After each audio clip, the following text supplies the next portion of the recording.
Estamos dando início a mais um episódio do Glasgow 15, o podcast que quer deixar você plenamente orientado, com o apoio do laboratório Alexander Fleming, com 2 unidades, uma no Tirol e outra em Lagoa Nova, aceitando todos os convênios e forma de pagamento e para exames laboratoriais.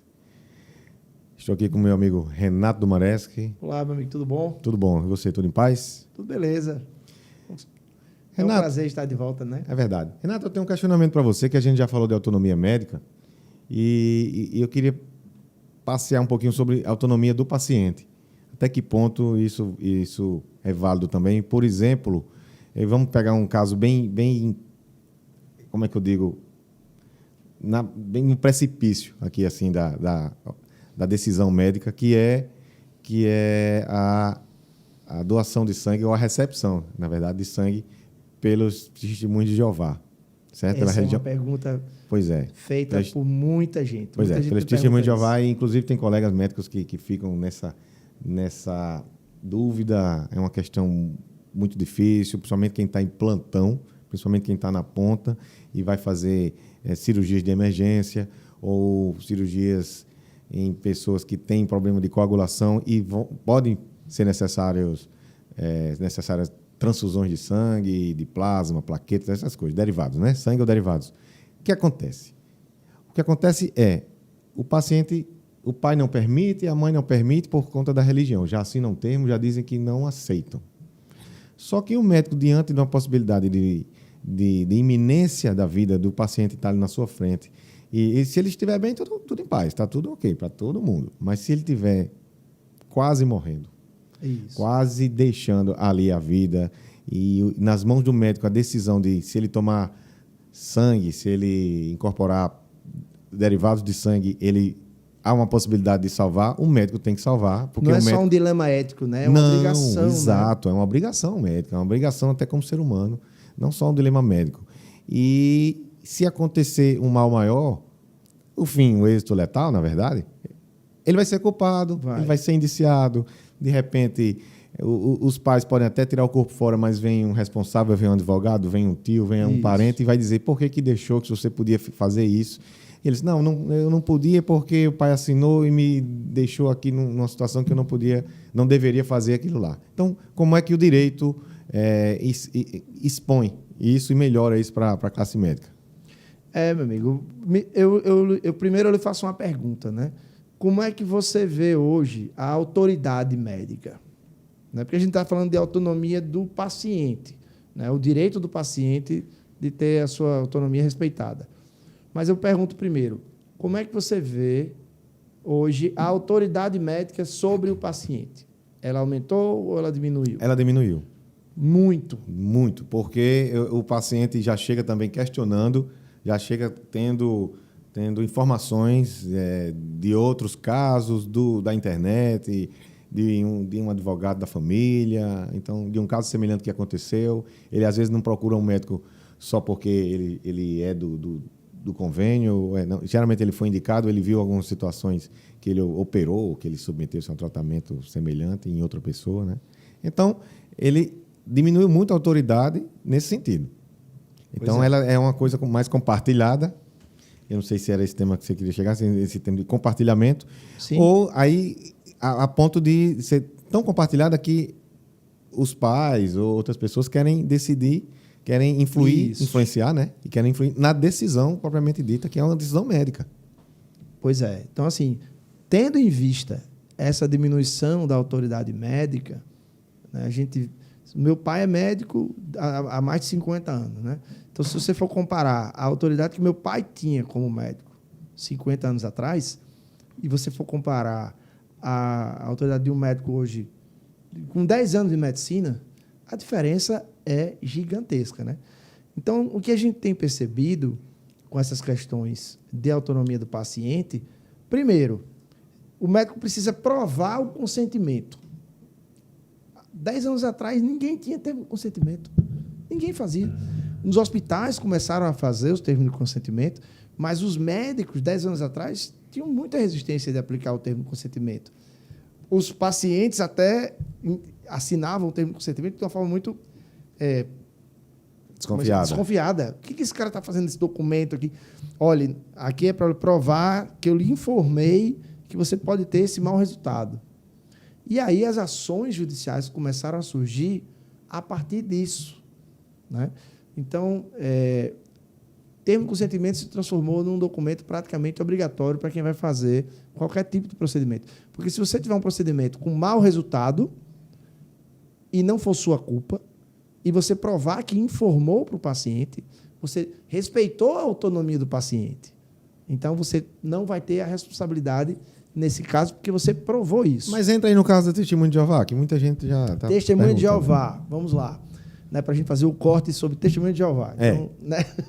Sobre essa exigência, sobre que não pode tomar sangue. Inclusive, doutor Eudes Godoy, um abraço para o doutor Eudes, me encontrou na rua um dia desse e disse: Renato, amigo, eu queria lhe chamar para fazer uma palestra sobre testemunho de Jeová lá no UOL, e aí a gente vai fazer essa apresentação lá, para vocês verem como é um assunto que realmente os médicos têm muita dúvida.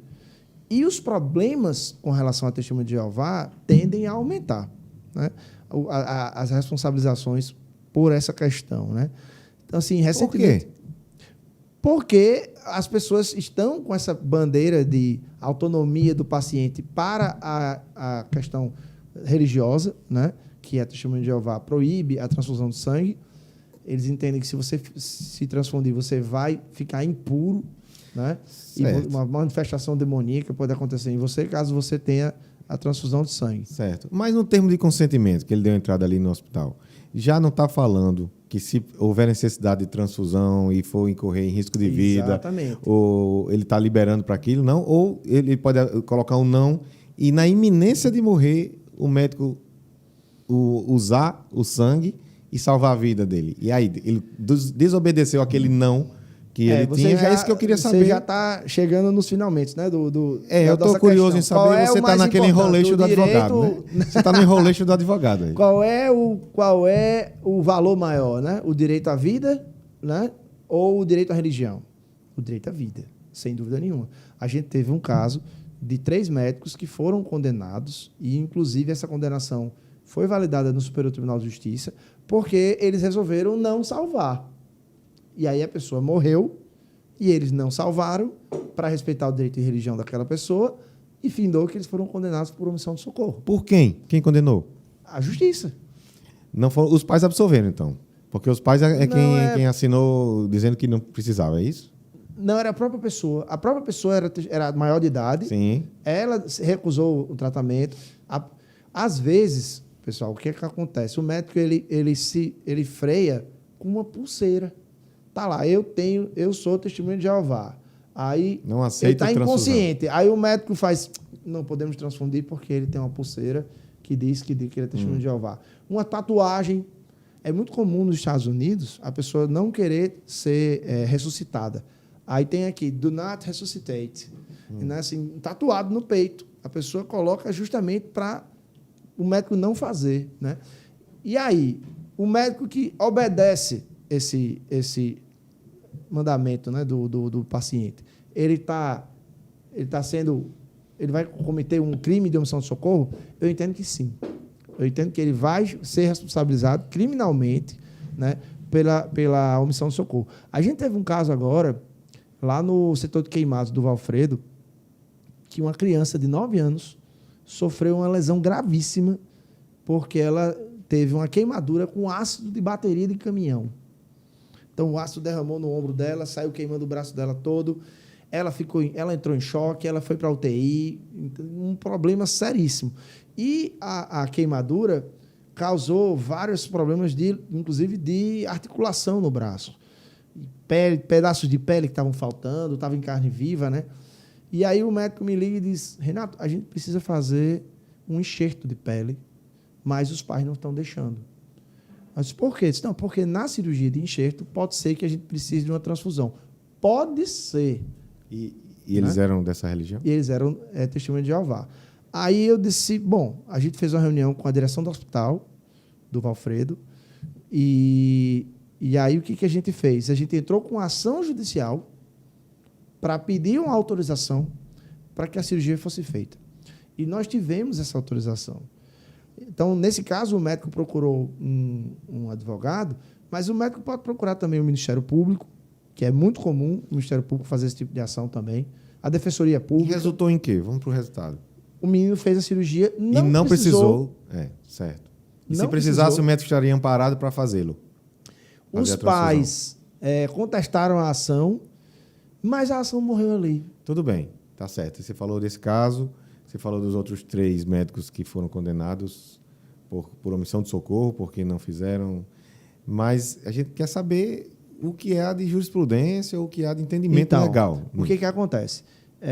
Eu conversei com uma promotora, na época, que me disseram no Ministério Público que ela fazia essas ações com uma certa frequência.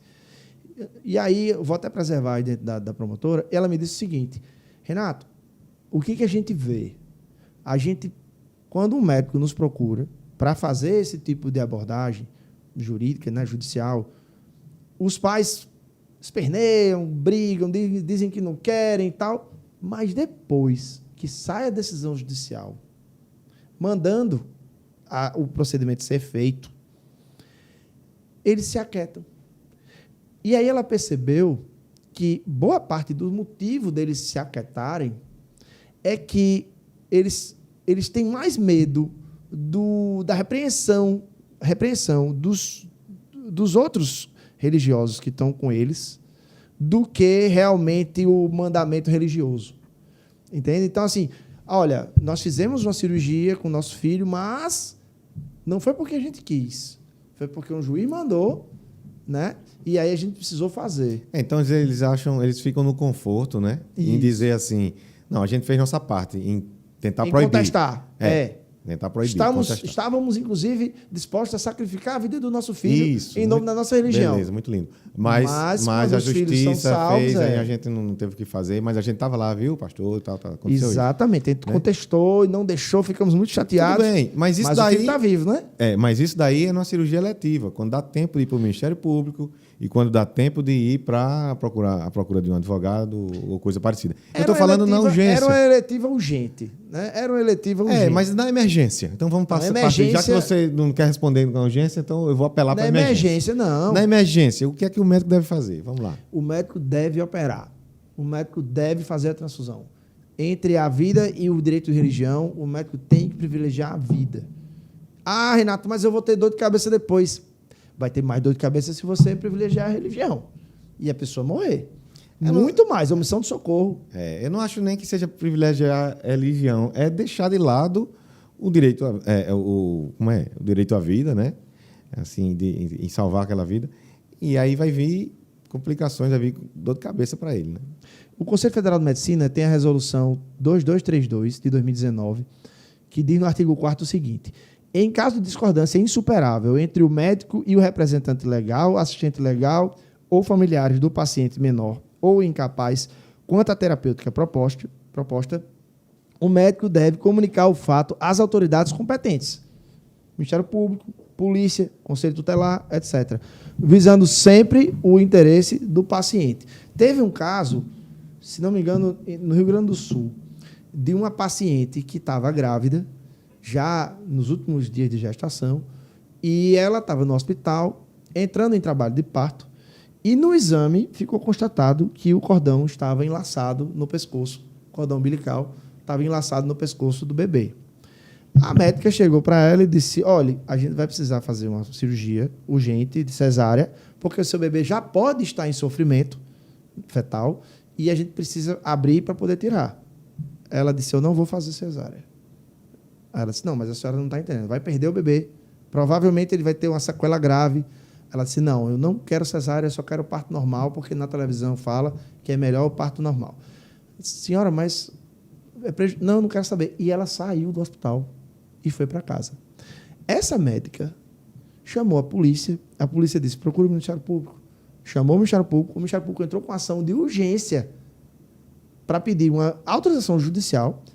O Ministério Público foi lá com a polícia, levou essa mulher na marra para o hospital para fazer o parto cesáreo. E aí, depois que ela teve o bebê, tudo ok, deu tudo certo, saiu uma reportagem, isso na época ainda tinha muita revista, na revista Veja sobre isso. E a foto era engraçada. A foto era ela com o bebê, o pai, todos com cara de raiva. Né? E o bebê saudável, vivo. Vamos processar essa médica porque ela não respeitou a minha autonomia. Né? Então, o médico tem que entender que nos dias de hoje isso pode acontecer. Né?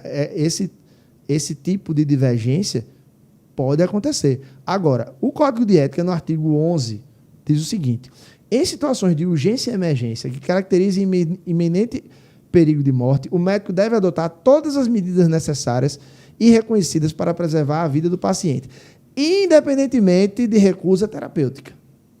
Então, pela ética médica, você tem obrigação de salvar. Você não pode privilegiar um outro aspecto que não seja a vida, né? Então, pessoal, artigo 11. Nessa situação, acionar o artigo 11 e dizer que está de acordo com o artigo 11, isso. Você vai fazer de tudo para salvar em detrimento de recusa terapêutica. O artigo 146 do Código Penal, lá no inciso 1º do parágrafo 3º, fala que não compreende o constrangimento ilegal a um ato médico, né, se você fizer contra a vontade da pessoa, a intervenção médica ou cirúrgica sem o consentimento do paciente ou de representante legal, se justificada por iminente perigo de vida. Então, tanto eticamente como criminalmente, você está albergado se você fizer a cirurgia para salvar a vida da pessoa. Então, a nossa recomendação é você faça uma explicação para a família do paciente de que se você não fizer aquela intervenção, o paciente pode ir a óbito, né? E que você vai fazer porque você prefere salvar a vida da pessoa. Agora, você falou da pessoa não aceitar, do pai. Tem um caso que é interessante, uma situação que é mais interessante, que é a seguinte: e quando é um menor de idade, com 17 anos de idade, ou seja, já é quase um adulto, né? Ele está em pleno gozo das suas faculdades mentais.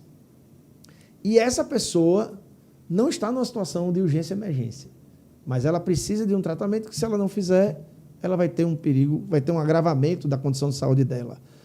Aí já entra num limbo, porque ele tem autonomia para decidir, mas ele não tem autonomia legal para decidir.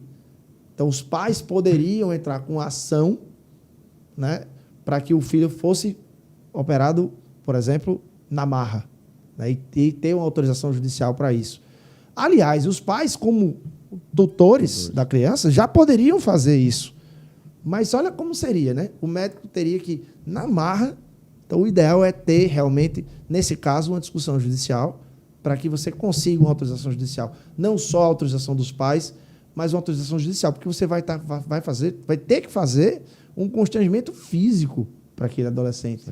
Né? Então, assim, que tem uma autonomia já muito considerável para decidir sobre a própria vida. Agora, outra dica que eu dou: chegou um paciente com um cartãozinho, com pulseirinha, né, dizendo assim, eu sou testemunho de Jeová, ou se ele estiver desacordado, precisando de uma cirurgia, pega essa pulseirinha, joga fora, entendeu? Pega o cartãozinho. Não, olha o que você está dizendo. Estou dizendo, pega a pulseirinha, joga fora e diga, que pulseirinha?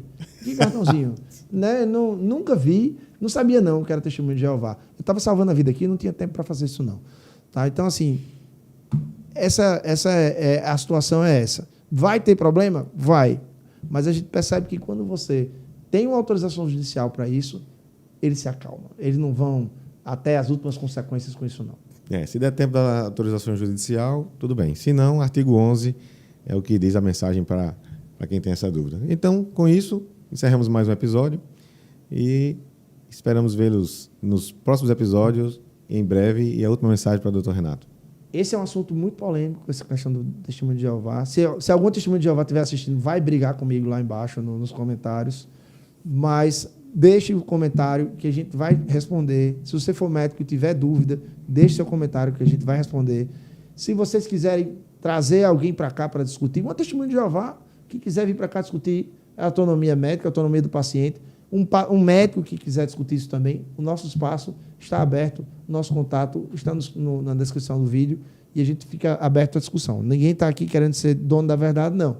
Eu estou só dizendo uma opinião fundamentada. É o que existe, né? Você está dizendo o que existe na lei, o que existe no Código de Ética médica, enfim. Exatamente, é uma opinião fundamentada, é um argumento jurídico que a gente está trazendo aqui, é uma tese jurídica. Então, se você tem uma tese diferente, no sentido de que o direito à religião deve ser respeitado acima da vida, então traga essa tese também, que a gente vai ter o maior prazer em debater.